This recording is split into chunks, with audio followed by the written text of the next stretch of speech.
Dodgers get blown out again, and it's an embarrassing product out there in their last 4 games. What needs to be done? What needs to change? How concerning is this? That's coming up next on the Dodgers Nation postgame show. Oh, Mookie Betts with his 15th home run. One-of-a-kind player. One-of-a-kind season. Freeman hits the ball to right field. She is gone!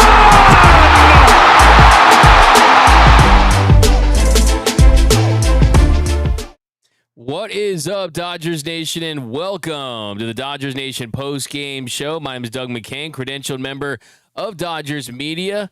You can follow me on X and Instagram at DMAC_LA. Thanks for rocking with us after the Dodgers get blown out again, this time against the Milwaukee Brewers on the road, and it was not pretty. LA almost gets shut out, but they find a way to scratch a run at the end thanks to an Esteury Ruiz RBI pinch hit, gets off the bench and gets one to squirt into right field. The Dodgers end up losing 9-1 in this one. They now have a record of 56-36. They're 5-5 in their last 10 games, and now their record in the division is fine. You're okay. 6.5 game lead on the Padres and the Giants, but to me, the story tonight was Yoshinobu Yamamoto coming out, not having his best stuff clearly, and just looking at the way he pitched in that first inning. Yes, you were very close to getting out of it. You needed just one strike away, but I'm starting to get concerned about Yoshinobu Yamamoto's workload on the season. After tonight, he's already at 18 starts. 18 starts, 97 1/3 innings. Tonight, shortest outing of his MLB career. It was the first time he did not have a strikeout in a game, and make no mistake about it, it was a disaster. He goes 2/3 of an inning, gives up 5 runs, 3 earned on 4 hits, 2 walks, 0 strikeouts, 41 pitches, 25 for strikes. He did not pitch an inning for the first time in his career. The first time he has failed to get out of the first inning. And yes, his Dodgers teammates, namely Mookie Betts, did not do him any favors there in that inning. He gives up the leadoff double to Frelick, walks Contreras. Couple batters later, after Yelich grounded to third, Contreras made it to second, Frelick advanced to third. Well, he was so close. It was a 2-2 count to Vaughn, and this is a moment where you're thinking to yourself, well, look, it's a tightrope act. It's Andrew Vaughn at the plate. Just get out of this and it'll be fine. And he just did not have the feel for his slider. He leaves this slider way up out of the zone. It doesn't come close to the spot they wanted at. And Vaughn, he just tomahawked it out for a 3-run shot to give the Brewers an early 3-0 lead. And Vaughn sends it way back. And welcome to Milwaukee. How about that, Andrew Vaughn? So good for them. Nice magic moment. You get your new player hitting a 3-run shot. And look, it's a 3-run lead. It's the Brewers. 3 runs in the first inning. That's something that this Dodgers offense can certainly make up. But it was the plays after that that really started to bother me. He gives up the single to Collins, another example of he's ahead of the count, 0-2, and the ends up getting that 4-seam fastball right down the middle of the plate. Just did not have the command with that heater. Then Collins, he singles to right. Then he walks Terang, fell behind 3-0 in the count. Just did not have the feel for the 4-seamer, was missing glove side, was missing in the bottom of the zone. And then Durbin, he was safe at first after a throwing error by Mookie Betts.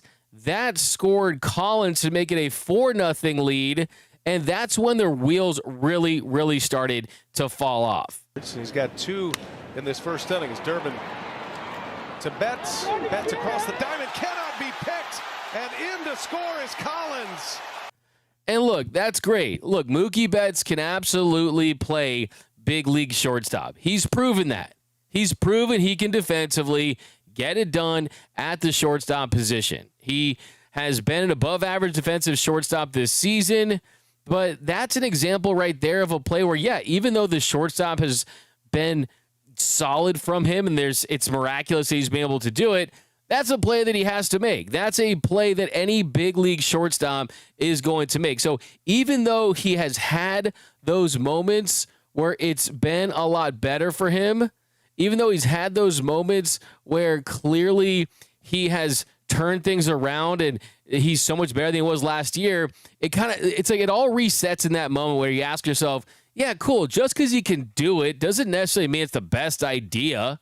And Dave Roberts has already said Mookie's going to be playing shortstop for the rest of this season as of last week, and that he has just achieved something that we've never seen in this sport, which is true. You just have not seen many 6-time Gold Glove Award winning right fielders come into the dirt and transition to shortstop above 30. But considering the offense, I mean, he had a good weekend against the Astros, all things considered, just from a box score standpoint. He did have that base running blunder that really cost them on Saturday in the 6-4 loss where he tried to stretch that double into a triple. But it's just kind of another example tonight. It's just like, even though Mookie is playing shortstop and it's fine, it's like if the bat's not there consistently like it hasn't been all season long, it just doesn't feel like it's where he should be. Like, and I'm not necessarily like pounding my fist saying, oh, they have to move Mookie Betts off short, especially considering that they're going to be playing Tommy Edman at third and you don't have that many incredible options at the moment. I was talking to Miguel Rojas for a good amount of time in the Dodgers dugout before the game on Saturday. He told me that Ha-Seong Kim has a lot more work to become a big league shortstop, but he says he's already a Gold Glove caliber second baseman. So it's not like Kim is the natural fit there. But after that play, it just felt like the wheels were really starting to come off. This is going to be another ugly loss for the Dodgers, but I will really want to monitor that position. I'm still just not sold that Mookie is going to be the Dodgers shortstop for the entire year. I mean, you look at his numbers, 249 batting average. He has a 100 weighted runs created plus. So if you're not a stat nerd or whatever it may be, that 100 weighted runs created plus takes into account a lot of offensive metrics. It's a way more accurate representation of how a player does offensively than just old school stats like batting average. Well, his stats show that he's been dead even as far as he's a league average hitter. And I never thought I would put the words average and Mookie Betts together in a sentence.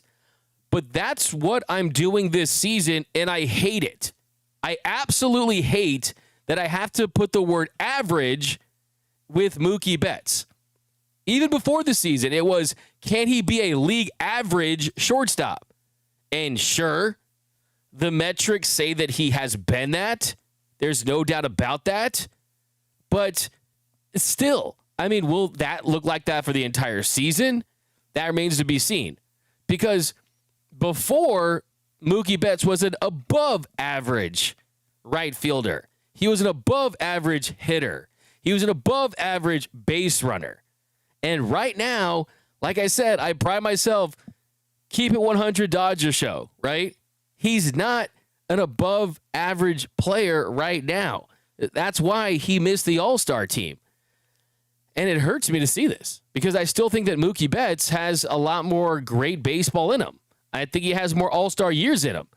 But we're deep into the season at this point, and if you want to blame the illness at the beginning of the year, you can, but I don't think that Mookie would, because I've asked him myself, and he says that from a weight standpoint, that he is heavier than he was before the illness.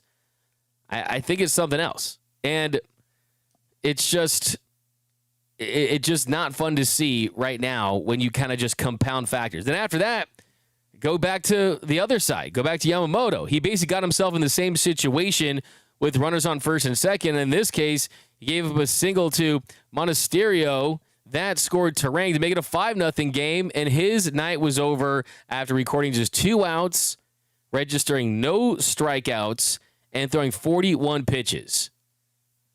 Jack Dreyer came in and got Frelick to pop out to end the inning, but 5 runs on 4 hits and the error, and which was just a sloppy, not crisp game for the Dodgers to start things. I mean, that really the game was lost in that first inning there. But here was Mookie Betts after the game talking about the Dodgers. We'll also hear from Yoshinobu Yamamoto. But here was Mookie Betts. At this weekend today, what's just been missing for the offense to kind of try to get things going? We haven't hit very good. I mean, that's pretty much it. I mean, we just got off. We were just playing well, and I mean, it's just a part of the season, man. It's just, you're not going to be perfect, every day. Considering just there are a lot of injuries on the position player side, is it kind of just feeling like the All-Star break can't come soon enough right now?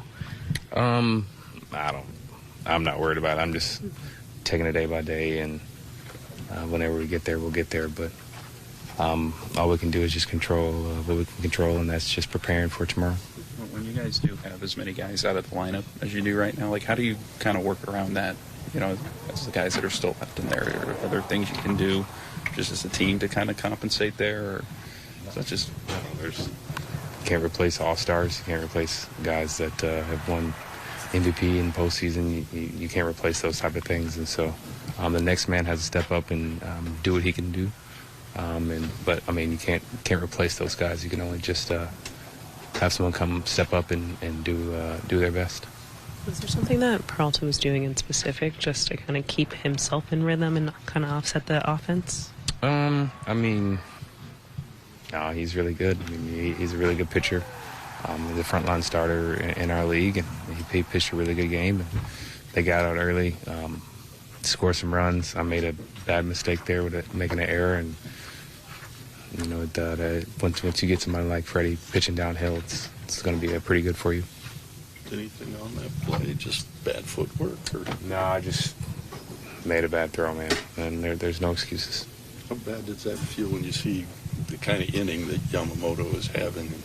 Yeah, I don't care about the inning. That I just can't make that.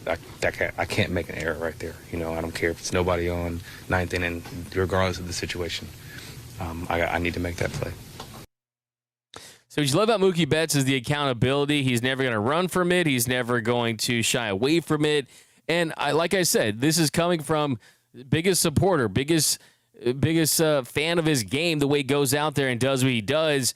It's just tonight was a costly error. And then, to get that bloop single in right that just kind of took him over the top, Mosterio just really kind of had things fall off the rails. I think just to kind of wrap up the Mookie talk in this one, I think it's definitely, look, you pay a guy $365 million and you're hoping to get 7-8 all-star appearances out of him. But I think this is the year where if you're a Dodgers fan, you should be okay with the fact that he's not going to Atlanta, that he's not going to be the all-star game.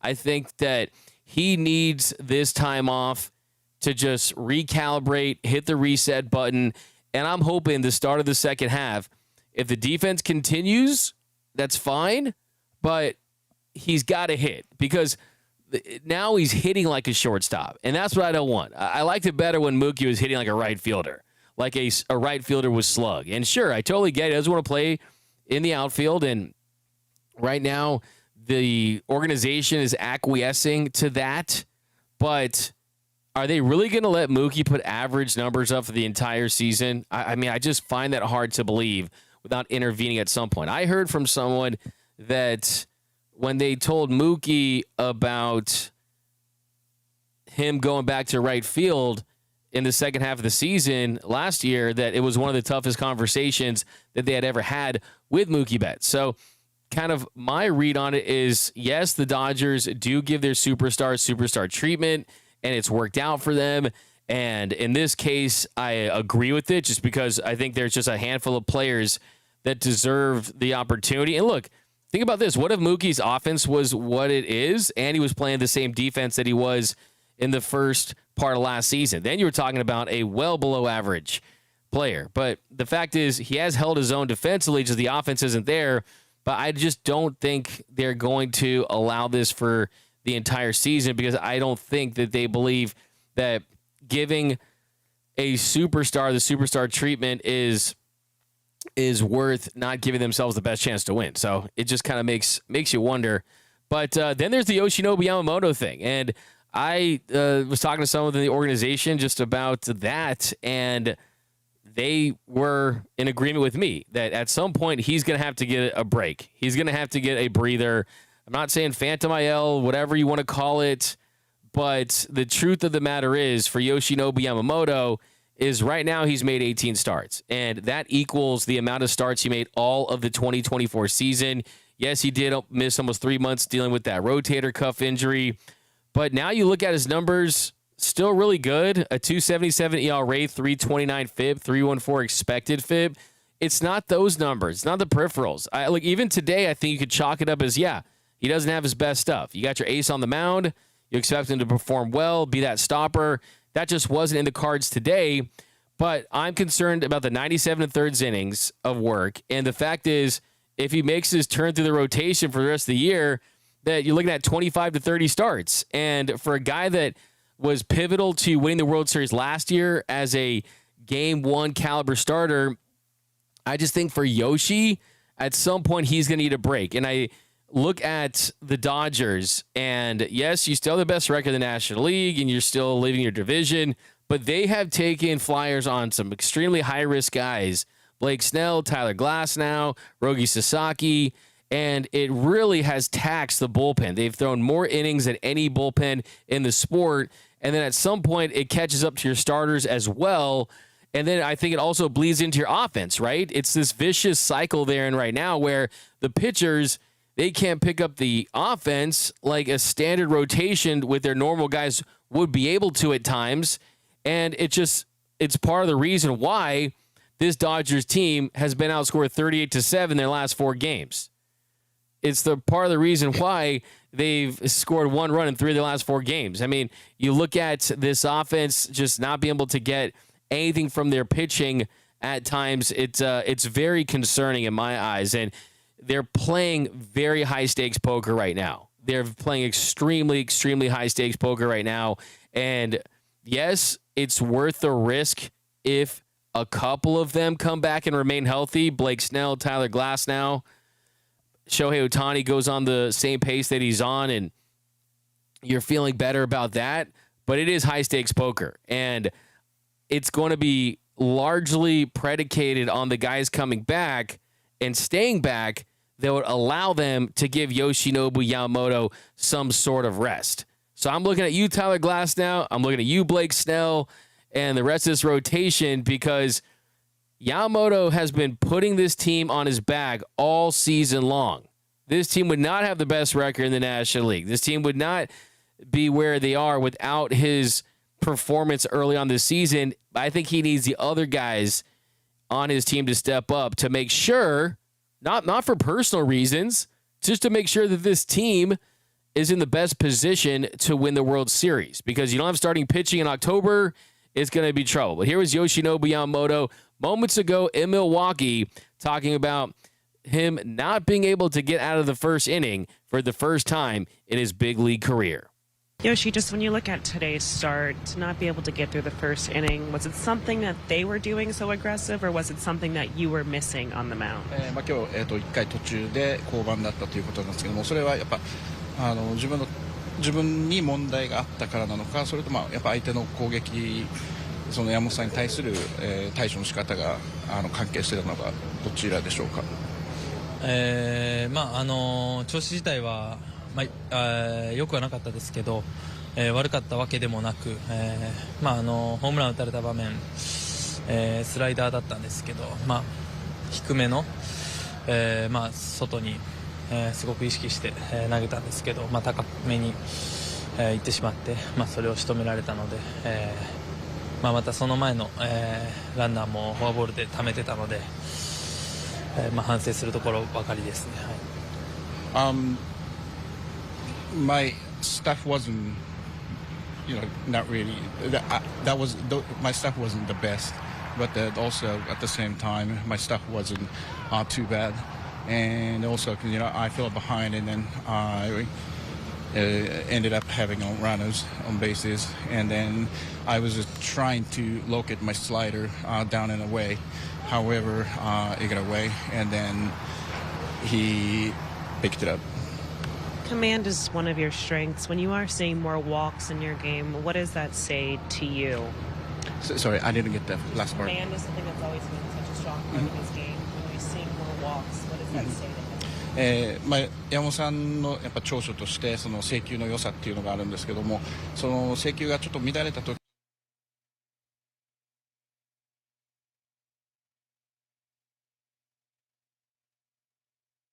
投球内容ちょっとまだ細かく、振り返れてないのでちょっとわからないですけど、そうですね、どうなんだろう、ちょっとまた映像を見たりいろいろとこう、振り返ってみないとちょっとわからないです。For today, because I have not reviewed my pitches yet, so I need to figure out by watching videos and analyze it later.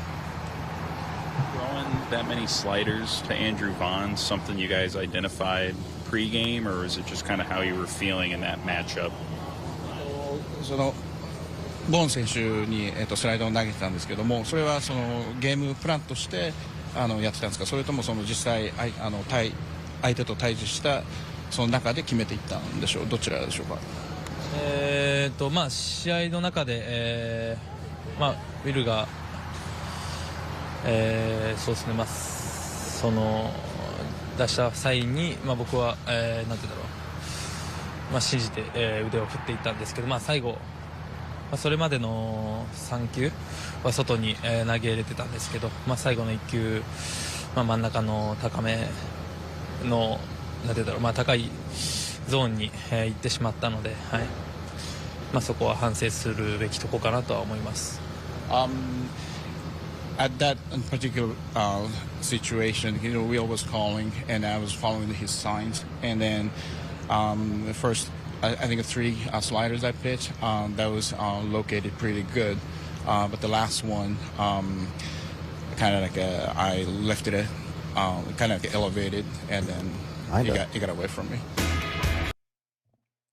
So there's Yoshinobu Yamamoto. It's not like he's put together 3-4 bad starts in a row. His last start against the White Sox went 7, gave up 1 run, 3 hits, 8 strikeouts. But tonight in Milwaukee just was not his night. But let's go to the comments. Welcome to the Dodgers Nation post-game show, the #1 Dodgers post-game show here on YouTube. What do you guys think is wrong with the Dodgers? Is this concerning?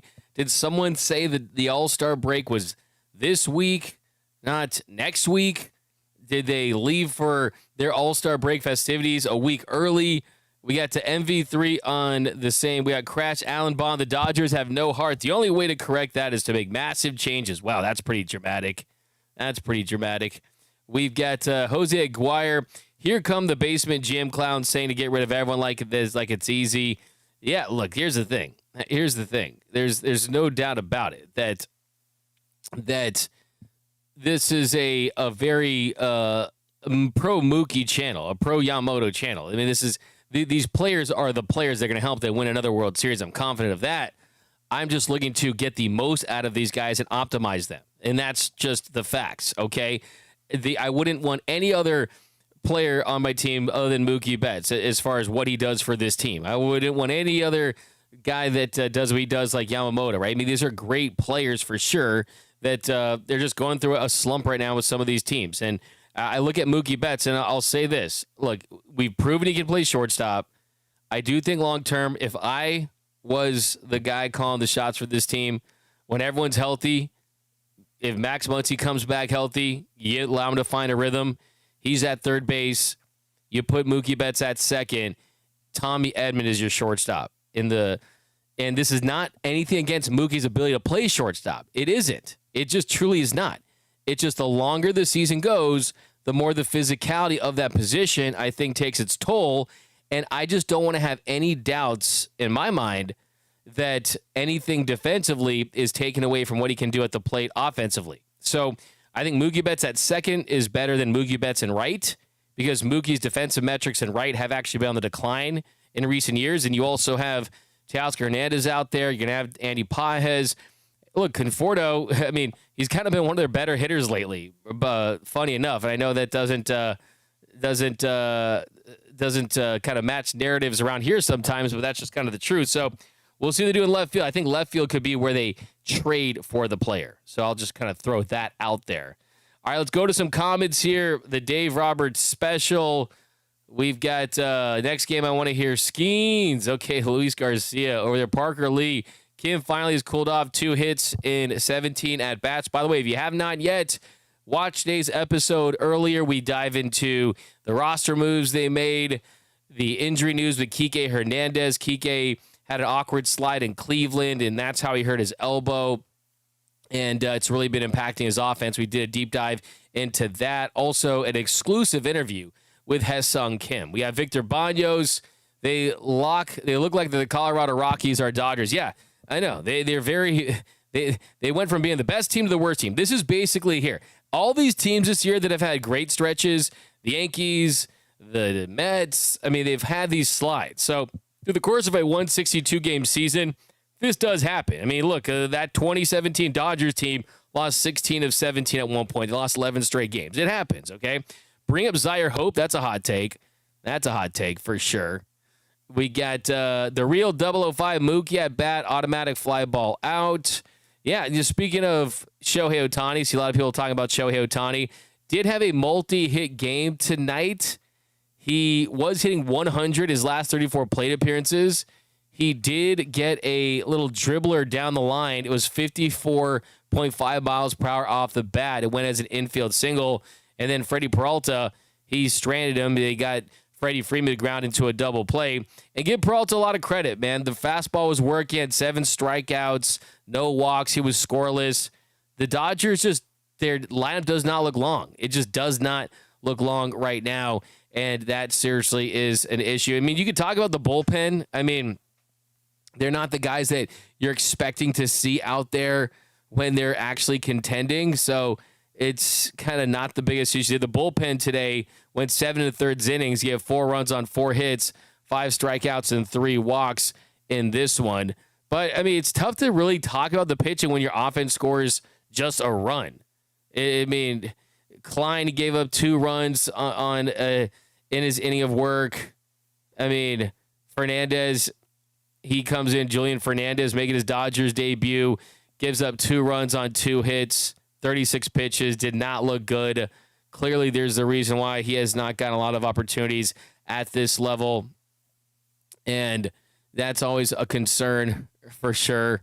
Yelich got the big home run there off of him late in the 7th inning. But still, I mean, it really falls on the offense, and Dave Roberts has to find a way to get this team to string together some wins so you don't go into the All-Star break with a really downward feeling. You definitely want to feel good about the break, and they're definitely kind of limping into the break. By the way, update in San Diego, Diamondbacks up 4-1, and in San Francisco, top of the 6th inning, Phillies and Giants tied at 1. So hopefully this loss won't sting as much with a Giants, and Clayton Kershaw will try to be the stopper once again tomorrow. But yeah, I mean, as you pointed out, the at bat against Vaughn, you go slider, slider, slider, fastball, slider. I mean, that's a lot of sliders in a row, and then you hang that one, he takes full advantage. But look, he said there that it's more about the guys in there not executing versus just the guys that aren't in there, missing Teo, missing Muncy. And I will tell you that I totally disagree with Dave Roberts there. And this roster is made up of it's like there's these tiers. Superstars, Freddie, Mookie, Shohei goes down saying kind of his own tier, the unicorn tier, right? But then the stars that really get this team going, the all-stars, the Will Smiths, the Teos, the Max Muncies, when those guys are going, it makes things easier for the MV3, and then everything trickles down towards the bottom of the line because there's less pressure on them. Well, now with those guys just kind of not really being explosive, Shohei Ohtani a couple singles tonight, but nothing explosive. He did get squeezed on one where he was upset with the umpire on a ball down and in, but still, I mean, he's just not slugging. And I think you're kind of living with just maybe some mental fatigue of pitching, getting close to the All-Star break, dad, all this stuff. You know what I mean? And, like, I know he's going to break out of it. I know he's still that superstar, but the truth is, last couple of weeks, the numbers have not been there. And then guys like Andy Pages. So Paz has cooled off a little bit too. In July, heading into this one, a 788 OPS, has had 1 home run this month. And then you look at James Outman, was able to get a double tonight, and you just kind of look at this lineup. They're just not at full strength. The pitching's not at full strength. They need the All-Star break. But let's go to the comments, guys. Now I'm going to focus all on you guys. I've seen a lot of comments. Going to go crazy on the comments. Lou, we need new energy. Kershaw needs to play backseat from now on. I'm a Kershaw. What? 818 LA Rika. Play like Ish now and hope SD and SF don't get close. Yeah, absolutely. Mario Torres, I don't understand why the Dodgers didn't keep the team together from last year. Literally every player said that was the best group of players they have ever played with. Alex Renteria, we survived the gruesome part of the schedule in June just to give it up now. It's a fantastic point. They went 17-12 in that 29-game stretch, and now they're having issues. But that's baseball. I mean, as Dave pointed out, no team is 100% healthy. You're going to lose to bad teams. You're going to beat good teams, but still. Angel, maybe we need to change the pitching coach, D-Mac, Angel Escobar. Mookie playing shortstop seems to be a selfish thing, in my opinion. He should be playing right field and doesn't want to. He should be playing second, if we're being completely honest. But Mookie, the E-Machine, Alberto Z, Dodgers on break, Major Chip Hazard. Do we know who the starting pitchers are for the All-Star game? No, we have not been made official, but it is likely going to be a Paul Skeens. And that's going to be electric. The best pitcher in baseball, and that's just a fact. But okay, a couple more here. Muting Roberts for cussing. Is that? No, I don't think so. Hey, Dave, speak up already. What is up? But, yeah, I'm not really sure what happened there. But, yeah, this Dodgers team, they'll try to get back on track tomorrow. You know what's wrong. Offense isn't scoring enough runs. I mean, tonight, let's take a look at you step into the box to kind of try to make sense of the box score in this one. You look at this box score and kind of what does it tell you? Shohei 2 for 4, Betts 0 for 4, Freeman 1 for 3, Rushing came in at first, went 0 for 1, Smith 1 for 3, Pages 0 for 2, Ruiz came in, got that RBI single for the Dodgers only run, Conforto 1 for 3, Kim starting to slump. That batting average looking more normal at 337, 0 for 4. Rojas 0 for 4, then James Outman went 1 for 4. So the Dodgers, 7 hits and 33 at-bats, but just 2 extra base hits, the double from Conforto and Outman. So that's just not going to get it done, especially when your pitcher only goes just 2/3 of an inning. But, all right, guys, we'll be back tomorrow. Dodgers Dugout live at 12. Lots to get into. We are going to really dive into a roster move they can make that I think could make things a little more interesting. Dude, some more walk-off comments from you guys. D-Mac, we are in trouble for Michael Alvarez. Jose, 50-year-old Rojas is better than at shortstop than Mookie Betts. Red Dead, Kim needs more time. He is good defensively, but needs improvement in hitting. Yeah, he was chasing pitches tonight. He struck out at a pitch well out of the zone. And look, this is just a part of the process. We need to see what kind of hitter he really is. And the only time you can actually do that is if you get extended time. So, for sure. Apple at Aiden says, D-Mac, everyone loves Ohtani, but truthfully, he's the most overrated hitter in Major League Baseball, never gets a clutch hit. That's just not true. I mean, come on. Like, that is just, it isn't true. He had a walk-off earlier this season. Ohtani is someone that, even if he doesn't get a hit, he's making pitcher's life definitely stressful. And you look at his splits this season, and if he gets opportunities, he does take advantage of it. He really does. Just needs some more opportunities. And I think if you look at runners on, he has a 937 OPS. And yeah, I mean, that'll be something I think they'll kind of talk about in the second part of the season. Is getting him on with runners this year. I mean, scoring position, truth be told, 765 OPS. You want more from him in those spots, 12 for 55. But that's something I think that they're going to address. I really do. I do think that that's a conversation that's going to be had as far as where he's going to be. Thanks, D-Mac and chat. You're the highlight of today's game. Appreciate you guys. We'll talk a lot tomorrow, too, guys. Lots to get into. But thanks for rocking with us here on the Dodgers Nation post-game show. My name is Doug McKain. Follow me on X and Instagram. Here's a super chat, $5. from Donnie Hollywood. Like last year, we have no consistent starting pitching. Jack Dreyer, Kirby Vesia, Banda are best. Alberto Z. Ohtani is having a nightmare season. Wow. If 30 home runs a nightmare season, 168 weighted runs created plus a nightmare season, I want to see what the dream season looks like, because look, this is I expected this for when Ohtani was going to come back, to have a little bit of an offensive swoon, and it'll pay off in the long run. It'll pay off in the long run for the Dodgers to make it where, okay, you'll live with this, right? I mean, this is like, having him just hit every day but not having him pitch, it's great because he's a great player and he won MVP by doing that last season. But having him pitch by taking away some of the offense right now, you'll live with it.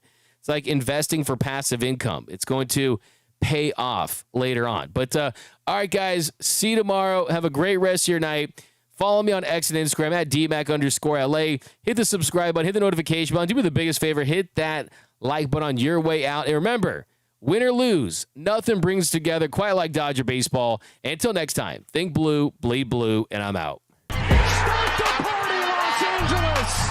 Your Dodgers have won the World Series!